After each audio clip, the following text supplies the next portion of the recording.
In 79 AD, Mount Vesuvius erupted and buried an entire Roman city in 20 feet of volcanic ash. The people didn't have time to run. They were frozen exactly where they stood.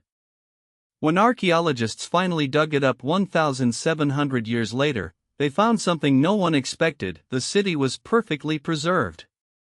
In the summer of 79 AD, Mount Vesuvius erupted. Within 24 hours, the Roman city of Pompeii, a thriving community of approximately 11,000 people, was buried under 20 feet of volcanic ash, pumice, and rock. The burial was so sudden and so complete that the city was preserved exactly as it existed at the moment of destruction. Then the world forgot it was there. For 1,700 years, Pompeii sat on the Bay of Naples, roughly 5 miles from the base of Vesuvius. It was a prosperous Roman city with paved streets, running water, public baths, an amphitheater that seated 20,000, and a thriving commercial district.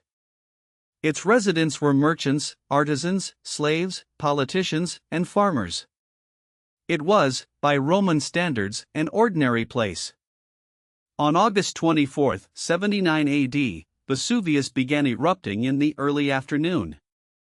The eruption sent a column of ash and pumice 20 miles into the atmosphere.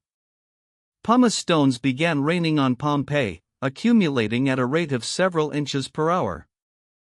Some residents fled immediately. Others stayed, sheltering in their homes, believing the eruption would pass. It did not pass. Over the following 18 hours, the eruption intensified. The column of ash collapsed repeatedly, generating pyroclastic surges, superheated clouds of gas and volcanic material that swept down the mountainside at speeds of up to 450 miles per hour. The temperature within these surges reached 500 degrees Celsius. When the first pyroclastic surge reached Pompeii, death was instantaneous. The thermal shock killed every living thing in the city within seconds. People were frozen in whatever position they occupied at the moment of impact: eating, sleeping, running, embracing, praying. A mother was found curled over her infant. A man was found with his hands covering his face. A gladiator was found chained to his barracks wall, unable to flee. The ash that followed the surges sealed the city like concrete. Buildings were buried to their rooftops. Streets disappeared. The landscape above Pompeii was transformed into a flat plain of hardened volcanic material. Within a generation, no visible trace of the city remained. Over the following centuries, the location of Pompeii was gradually forgotten. Roman historians had recorded the eruption, but the exact site of the city became uncertain. Farmers tilled the fields above the buried ruins without knowing what lay beneath them. In 1748, a team of workers excavating a canal near the modern city of Naples struck a wall. Further digging revealed a room. Then a street. Then another room. They had found Pompeii. The discovery electrified the world. Nothing like it had ever been found before. This was not a collection of ruins. This was a complete Roman city, frozen in time, with its contents intact. The excavators found houses with frescoes still vivid on the walls, paintings of gardens, mythological scenes, and portraits that looked as if they had been completed recently. They found a bakery with carbonized loaves of bread still sitting in the oven. They found a fast food counter with terracotta pots containing the remains of food. They found a brothel with explicit paintings on the walls that served as a menu of services. They found graffiti. Thousands of inscriptions scratched and painted on the walls of Pompeii. Love declarations. Political endorsements. Advertisements.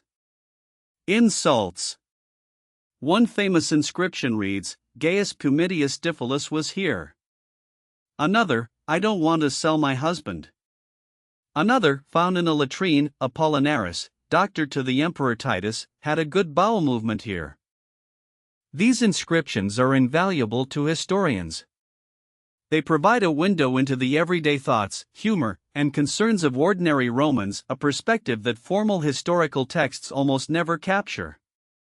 The most haunting discoveries were the bodies.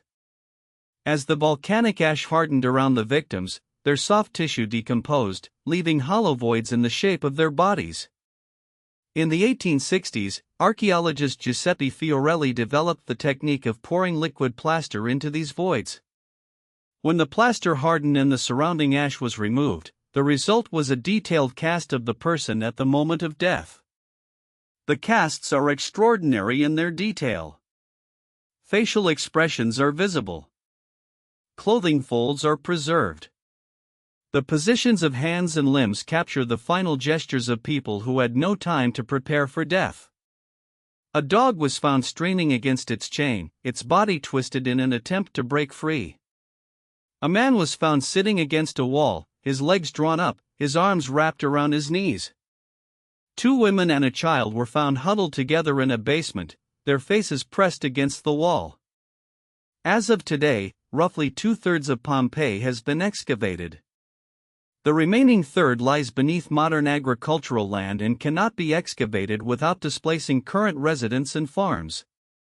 The Italian government has chosen to leave much of the unexcavated area undisturbed, partly for preservation reasons and partly because the cost of excavation exceeds available funding. What remains buried beneath the fields of Campania is unknown. More houses. More streets. More frescoes. More bodies. More graffiti. More fragments of ordinary Roman life, sealed in ash for 2,000 years, waiting in darkness for someone to dig them up. Pompeii is not a ruin in the traditional sense. Ruins are the remains of things that fell apart over time. Pompeii did not fall apart. It was stopped. Everything in it, the art, the food, the people, exists in the exact state it occupied on an August afternoon in 79 AD. It is a photograph made of ash. A city frozen mid-sentence. And somewhere beneath the unexcavated fields, there are rooms that no one has entered since that day. Rooms where the light went out 2,000 years ago and has not yet returned. If you found this fascinating, subscribe for more stories like this. We post new videos every week.